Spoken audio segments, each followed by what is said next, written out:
ایک اور پھر کویسچن یہ تھا، کسی نے پوچھا کہ کیا تہجد کے بعد مانگی جانے والی دعا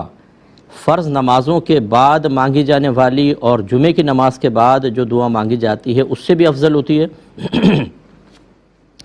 دیکھیں ایسا نہیں ہوتا، بلکہ انہوں نے پوچھا ہے کہ زیادہ قبول ہوتی ہے،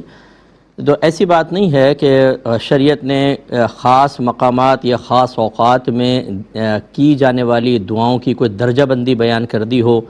کہ یہ زیادہ قبول ہوگی دوسری کم قبول ہوگی، ایسا مسئلہ نہیں ہے۔ ہاں یہ ضرور ہمیں سوچ اور فکر مذہب کی طرف سے ملتی ہے، اکابرین کی طرف سے، کہ مقامات کی تبدیلی کی بنا پر یا اوقات کی تبدیلی کی بنا پر دعا میں افضلیت پیدا ہوتی ہے، اس کے مقبولیت کے امکانات بڑھ سکتے ہیں،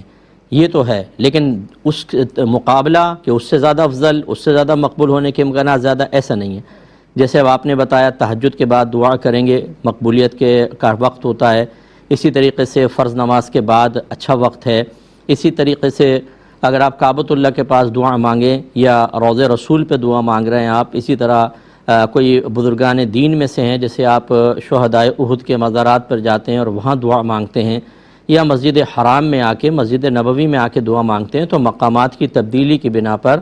جیسا جیسا مقدس مقام ہوگا، جیسے جیسے اللہ کی رحمتوں کے نزول کا مقام ہوگا،